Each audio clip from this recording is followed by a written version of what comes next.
L'invité de Smart Impact, c'est Julien de Normandie. Bonjour. Bonjour. Bienvenue, heureux de vous retrouver sur ce plateau. Ancien ministre, évidemment, de l'Agriculture, devenu l'un des dirigeants de Sweep il y a 3 ans. Vous êtes déjà venu dans l'émission, mais on va rappeler pour celles et ceux qui ne connaissent pas Sweep ce qu'est le rôle, la mission de l'entreprise. On est une entreprise à mission dont l'objectif est d'accompagner les entreprises à réduire leurs empreintes environnementales. On est ce qu'on appelle une ESG Data Management Platform. Ça veut dire quoi ? Vous avez aujourd'hui beaucoup d'entreprises qui se dotent d'outils pour piloter la gestion financière de l'entreprise. Ouais. C'est une évidence. Et jusqu'à présent, les entreprises se dotaient peu d'outils pour piloter la gestion extra-financière de l'entreprise.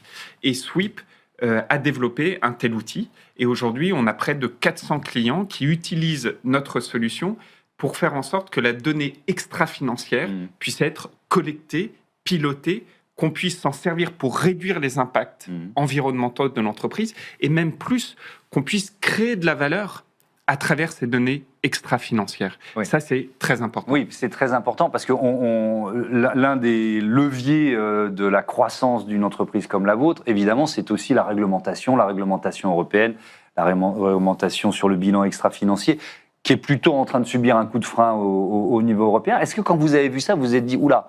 on va forcément, nous, en souffrir aussi. Non, je me suis surtout dit, c'est une très mauvaise nouvelle pour le climat, pour l'environnement. On parle là d'une réglementation comme la CSRD.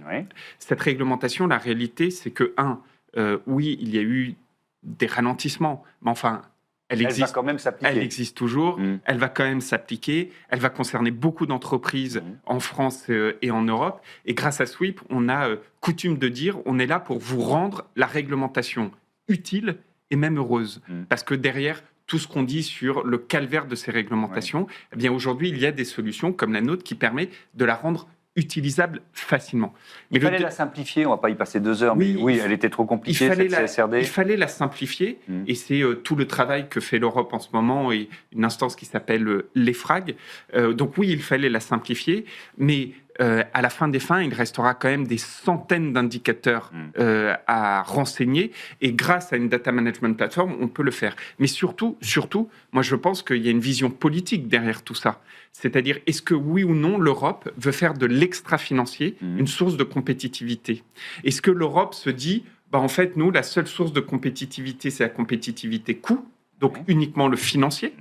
Ou est-ce l'ancienne, en quelque sorte. À l'ancienne, dans un monde où on voit bien que les Américains tirent, grâce au gaz de schiste ou autres sources d'énergie, les coûts vers le bas, et que de l'autre côté, en Asie, on a encore des différences sociales sur notamment les salaires qui sont telles que la compétitivité coût ne peut pas être le seul avenir de l'Europe. Il faut l'améliorer, mais ça ne peut pas être le seul avenir. Il faut aussi qu'il y ait une compétitivité dite de la valeur, c'est-à-dire l'extra-financier. Comment moi, entreprise, j'arrive à montrer que je crée de la valeur parce que je protège l'environnement, je protège mon capital humain et j'améliore pour être contributive à la lutte contre le changement climatique, par exemple.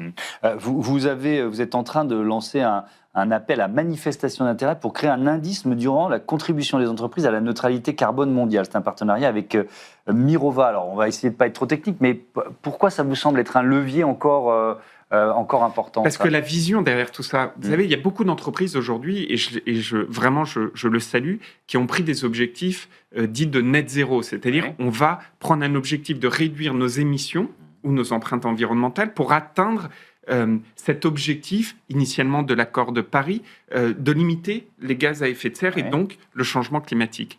Mais vous avez aussi des entreprises qui peuvent contribuer à cette atteinte des objectifs de lutte contre le changement climatique. Une entreprise, elle a 2 choses qu'elle peut faire, même 3. Elle peut se dire, je réduis mes émissions. Elle peut se dire, je finance de la capture du carbone dans le sol pour compenser, la fameuse compensation.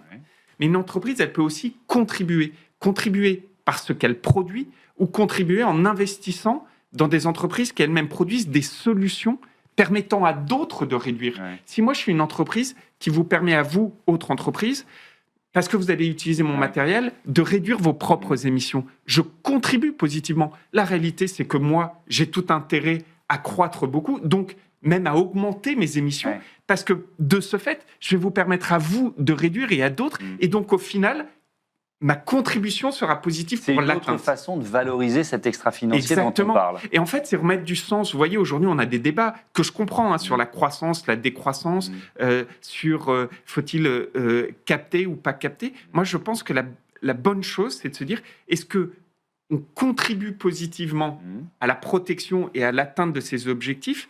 Dans quel cas, il faut absolument soutenir au maximum et continuer à croître, même si moi, j'aimais plus. Vous voyez la logique, versus de simplement être dans un débat binaire. Et donc, c'est tout le travail méthodologique qu'on est en train de faire qui est très intéressant. Et derrière tout ça, il y a évidemment le lien avec la donnée. Pour que moi, je puisse dire, oui, je contribue positivement, voilà mes efforts, voilà ce que je fais, voilà ce que je vais vous permettre de faire. Il faut pouvoir le calculer. Il faut pouvoir le calculer. Et donc, on en revient toujours, aujourd'hui, le secteur de la sustainability, comme on dit, du développement durable, il faut absolument qu'il soit associé à la donnée. Il faut absolument pouvoir monitorer cet extra-financier pour lui donner de la valeur. Et alors justement, vous allez annoncer dans quelques jours des progrès, ou en tout cas une volonté d'utiliser, de mettre l'intelligence artificielle au service de cet objectif. Exactement. Aujourd'hui, on le voit, donc on a, nous, plus de 400 clients en France, en Europe, aux États-Unis, et on a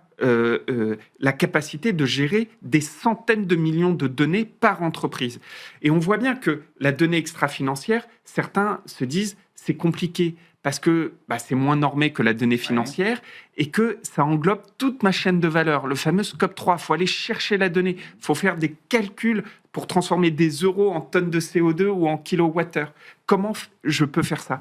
En fait, on a investi chez Sweep massivement dans l'IA pour pouvoir rendre la vie facile aux entreprises sans perdre de la qualité et même de l'auditabilité de ces données. Et donc ça, c'est des annonces qu'on va faire la semaine prochaine lors d'un grand événement qu'on organise qui s'appelle le Climate Compass pour montrer comment l'intelligence artificielle va aujourd'hui aider l'ensemble de nos clients d'aujourd'hui et de demain. Et donc ça veut dire que ce sont des solutions qui sont déjà opérationnelles, et que vous allez proposer à vos clients, ou alors sur lesquelles il faut encore travailler pour les deux, j'imagine. C'est en perpétuelle évolution, mais qu'est-ce qu'on remarque aujourd'hui? On a plein d'entreprises qui nous disent « Moi, j'aimerais bien pouvoir avoir cette vision extra-financière très précise, mais j'ai du mal à aller collecter mes données, c'est parfois trop compliqué. » Comment nous, avec l'intelligence artificielle, on arrive à aider.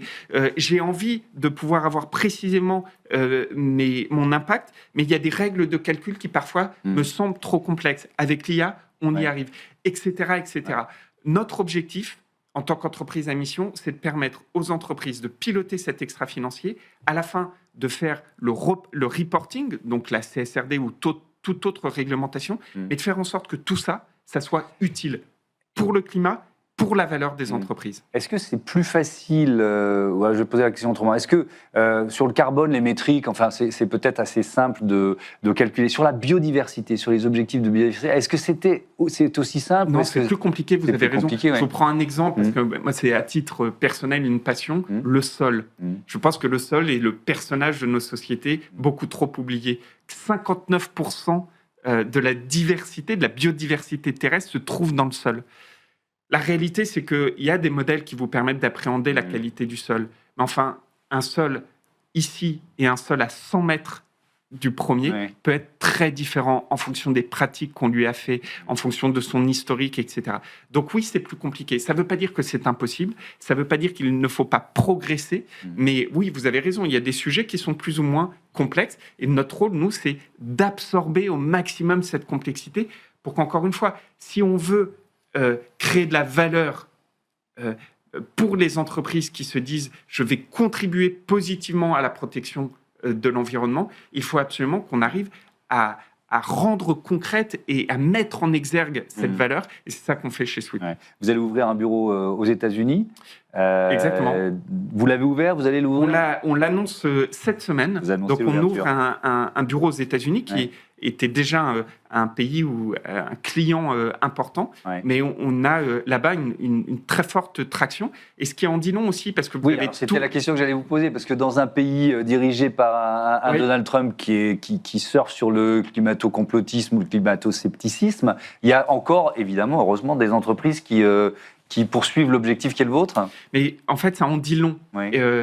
Et avec les équipes de Sweep, donc aujourd'hui on est à peu près 200, notamment Rachel Delacour, qui CEO et cofondatrice, on a remarqué ces derniers mois que oui, d'un côté, il y a le débat politique, mais de l'autre côté, il y a la réalité de ce que demandent les entreprises. Et les entreprises, y compris américaines, elles se disent deux choses. D'abord, le sens de l'histoire, c'est quand même que l'environnement soit demain une partie de la valeur des entreprises.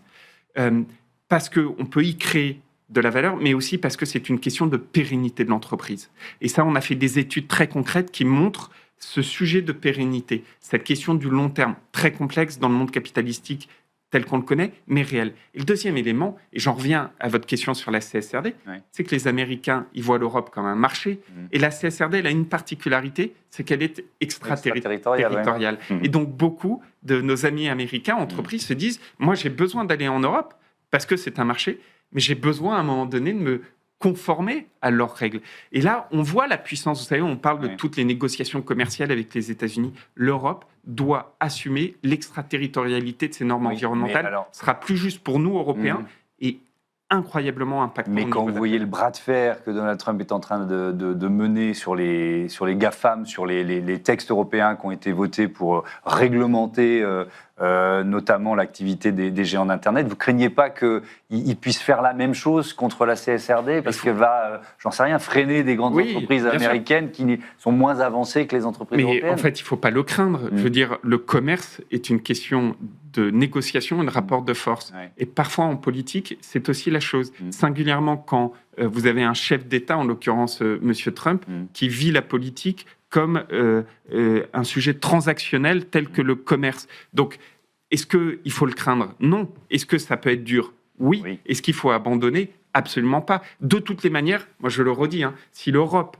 pense que son avenir ne repose que sur la compétitivité coût, qu'est-ce qui va se passer? Une désindustrialisation rampante de l'ensemble du système industriel européen. Si demain l'Europe se dit le sens de l'histoire, c'est de faire en sorte qu'il y ait la compétitivité coût plus la compétitivité valeur, et qu'aujourd'hui on a la possibilité de mettre en exergue cette valeur, alors, grâce à des réglementations extraterritoriales, on peut avancer vite. Merci beaucoup Julien Denormandie, à bientôt sur Bismart for Change. On passe tout de suite à notre rubrique Transitions urbaines.